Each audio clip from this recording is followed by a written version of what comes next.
To shop online. Online shopping. Yes, we're talking Now, you know, once you say that, I'm pretty interested because I was afraid of it. I've started to do it. But here's what I would like for you to do, and I didn't even tell you, but break it up into international online shopping. Yes. And is there such a thing as local online shopping? There is local online shopping. There are a lot of great stores that are available online. Yes. I saw this thing about some Jamaica Plaza or something like that. Is it real? Yes, Shop Jamaica. And what it does, these portals allow small business owners to set up an online platform without a whole lot of fuss. So I make bags, you know, I stitch and I make bags. Not really, because I'm not so extra side. But let's say I do for the purpose of this conversation. Yeah. I don't have an IT department and all of that to set it up. So I can go to a lot of these sites and I can say to them, help me do this. And they just ask me a few simple questions. If you can add pictures to Facebook, you can set this up. And you answer a few simple questions and you upload a few pictures and then all of a sudden you have your own online store, and that's great. And you can accept credit cards and everything. Well, but it's still all international, right? It's not local credit cards online. Why is that? You can still use your Jamaica issued Visa card, which is an Why can't I use my normal Jamaica credit card or even my debit card? Yeah, we're not there yet. Is it a difficult thing? I would imagine not. I would imagine so not. Why do I have to come up with the ideas? Because you're smart. Oh, they boy. should pay you for these things. I believe so. But the dollar is the currency of the world, and US-based or US-issued credit cards tend to be the currency of the internet. What should I know about internet shopping? Well, first off, as much as I'm a tech baby, I believe in playing it safe. So I prefer only to shop at the big sites that I know and I trust. Right? But they don't have everything that I want. Really? I shop at Amazon, and Amazon has more than books and movies and such. Almost everything that I need. I want car rims. Yeah, you can get that at Amazon. Tires. Too. Yep, you can get that at Amazon.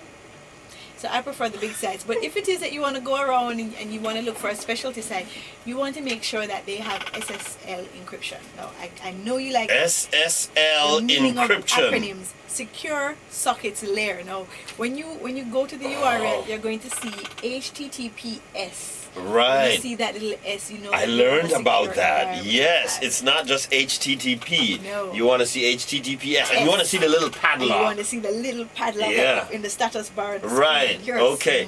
And you're saying if I don't see both of those, don't shop. Don't shop there. Because what it means is that they're putting in place the protections that when you put your credit card number in that window and send it to them over the internet, that 5 billion people around the earth have access to, they can't get that little packet of information. So you're saying that my bank information is good, but what about my guarantees, my return policies? That's right. People who send something that I didn't ask for. Right, and this is why again I like the big sites, because they have a track record of performance. But what it is you want to do after you make sure that at least the information getting there is safe, that they use the information for what you want them to use it for, and they're not selling it to somebody else after the fact, or they're using it to order 13-inch rims versus 17-inch rims for your car. Right? You want to read the policies, the privacy policy. You want to know what it is the site is doing.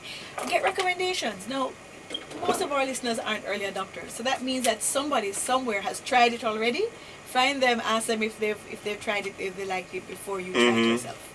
So that's what you want to make sure of. All right, and but then you have another set of people. I don't know if you're telling me to deal with these people either. The eBay people, where I'm not buying from a company, I'm buying from an individual. When you're buying. You're saying I should eBay trust that? And those auction sites, you need to be very careful. Even with Amazon, because they have a reseller program where individuals again can use these portals to sell products. You have to be very careful. But the good thing is when you buy through an established site, there are certain protections in place. When you use your credit card and you say you didn't get the product, the credit card company will refund you. When you say that you order from this little guy through eBay and you didn't get the product, you report him to eBay, they're going to shut him down. I still don't get my product. No. So you're going to get your refund from your credit card company. I don't think the credit card company is going to refund me if I say that I wanted a phone and all I got was a shell of a phone. If I say I got it, then they will. They will. But you see, my issue is that it takes too much time and too many hoops to go through. There you go. But they will do it. That's the point. Right? And speaking of which, credit cards are the most secure way to shop online. I know people are very worried about using a credit card online, but I have a few tips for you. One, ideally, if you can, you want to have a dedicated online credit card. So if you have more than one credit card, you say, you know what, this card, you are for my online shopping. Everything goes on that card. That way it's easier to trace if and when it's been breached. When and if it's been breached. You mean Let's be optimistic. if somebody use it for something other than that, you can say, well, I never look at my history. I never used it anywhere else. I didn't buy a MacBook Pro and have it delivered to Carlette. Wait a minute, what's going on here? Right, so it's much easier to trace. And then it's also easier to negotiate with a credit card company because you can say, listen, I've only ever used this here. I've never used it at the place you claim that I've used it. Right. It makes it a lot easier. Okay. And if you want an extra... You know, the other problem with that is that that's 2 annual fees you're going to be paying. Yeah, but if you like shopping online, you know... You should be doing a certain amount of shopping because if you're like me that do it once a year, you know. Look at it this way. To me, it saves corns and bunions on my feet because I don't have to walk from shop to shop to find what Yeah, but can you do clothes shopping online, really? You can. I know you can, but can you really? You can really. No, you can't really. You can really. I like some U.S. brands, and you know, if I don't have a visa, the only way for me to get it is to go online and shop for it and have it shipped to me. And if it doesn't fit, what? Then you send it back. Then you've spent more money than you spent on the item. In my case, I give it away. I find somebody that wants it and I try to sell it back to them or I give it away. Shipping options. In Jamaica, we have a lot of ways that we can get the products that we buy online. Some things like music and movies and stuff, we can have it delivered directly to our PC via download, right? Which is really good. Alternately, we can ship it to an address in the United States, like an aggregator, and then they send it to us in Jamaica. That works too. Well, you got to say what an aggregator is. A nice big place where they accept shipments for you, and then they put it on one big shipment and send it to Jamaica. Because if you had put Jamaica's address on it, they would have said they're not shipping it to Jamaica. Many websites do So that now you have to get what is a mailbox sort of address and pay them. And pay them too. Yes. As well. You can do that, or you can have express courier because FedEx and DHL and the other one, UPS, all ship to Jamaica. So those are the three. Or send it to a family friend, and they just bring it in. To bring it Yeah. when they come in. And you know what's also very popular these days is buying tickets online, even for events in Jamaica. So I want to go to X event. I don't have the time to stand up in line or drive across town to pick up the ticket. Right. So I pay for the ticket online, and there are some events that will take a local credit card. There are some.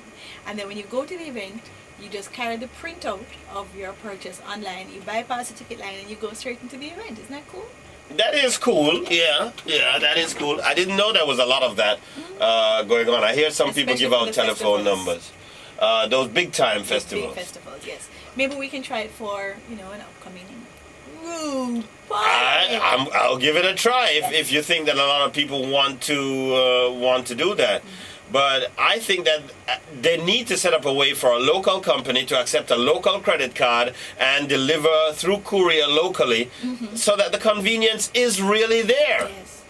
Until you do that, I'm not that impressed. You're not that impressed.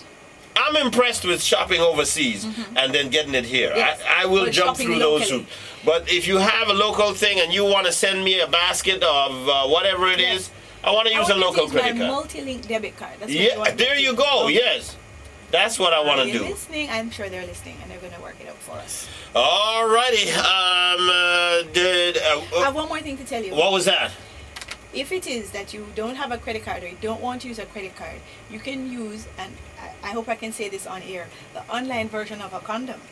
And what is the online version of a condom? There are websites like PayPal and Google Wallet where you give them your credit card, who you know and trust, and then you use your PayPal account or your Google Wallet account to You actually need to spend a program on that because that is something that I keep hearing about, but I don't understand exactly how it works.